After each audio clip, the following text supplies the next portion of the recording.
As our first Marksman loadout since the new system, what better of a weapon to center this around but the M1A? Starting off from the top, we have our headphones. You should always choose what headphones sound best to you, but please be aware that in all of BSG's patch notes they mention that the range advantage of premium headsets have been reduced but not removed. The wiki provides a nice chart to see these differences, but to put it into perspective, the worst headset, the GSSH, has a 10-ish meter difference from the best, which is the Comtac 6.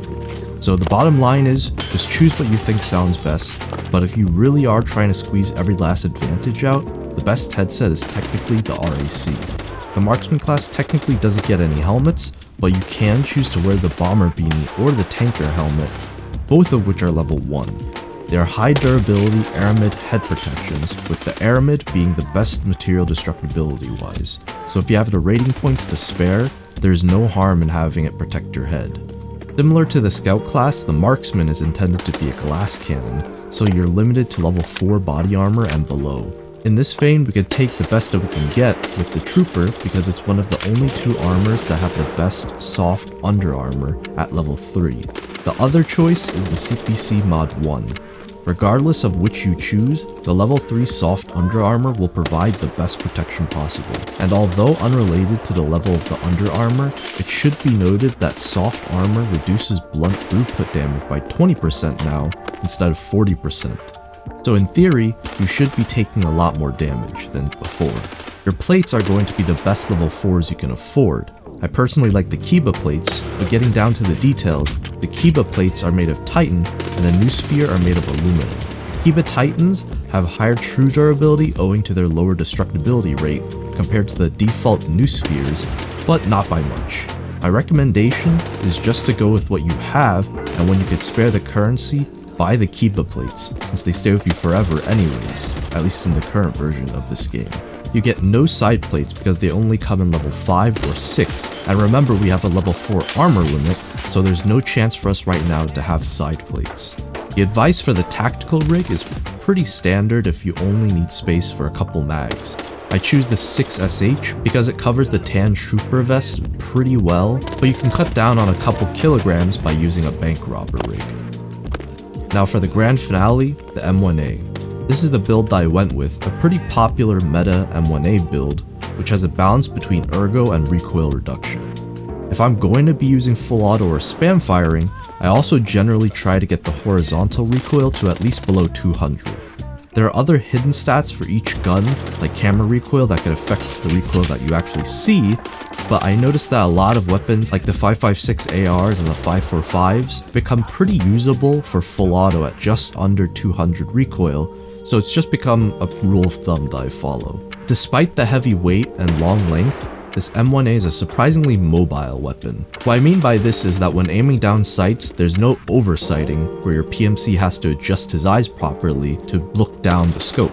You're going to have to use the M1A and level it up first to receive parts from the armory, but once you unlock it, you could permanently have a reliable heavy-hitting DMR. Now in the current gameplay, I have a mix of 2 mags of M61 separated by 1 M62 mag. I was trying to see if extra flesh damage on the M62s was worth it, but it was not. There's a lot of people running Vulcans, which are level 5 now, if you didn't know, and also wearing level 6 plates, so the M61s will have no problem getting through either of them. However, the M62s will kind of struggle. I could have made my last mag top with 2 M61s, but that's some real miser stuff, but technically it is better. Lastly, we have our medical supplies. I've made some revisions and removed the morphine. I think that most people don't aim for your legs in arena, so you hardly ever enter the hobbling state, making painkillers pretty useless right now. If you want, you can replace your cheese and morphine with an ETG-C, which heals you pretty quickly. You can also pop the AHF1 to stop your bleeding, and the ETG-C will heal your important parts and you could get back in the fight in just 4 seconds. The overall rating that I'm going to give this loadout is a B+ rating. It's far from perfect because a helmet would have been nice, and therefore I could have bumped it up to an A-, and for the body armor, the combination of level 4 and level 3 soft armor can stop a few bullets, which is satisfactory, but if level 5 plates would have been ideal, which would have bumped it up to an A+. However, with the class limitations, those changes just aren't possible, hence the overall B+ rating in relation to other loadouts. This is one of the loadouts that I highly recommend because of how good it feels to play it. If you have used it or have a similar loadout and have something to add or point out, make sure to comment on it. I'm sure everyone would appreciate learning a thing or two. That's all for today. I'll leave you to watch the rest of the footage. Take care.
done.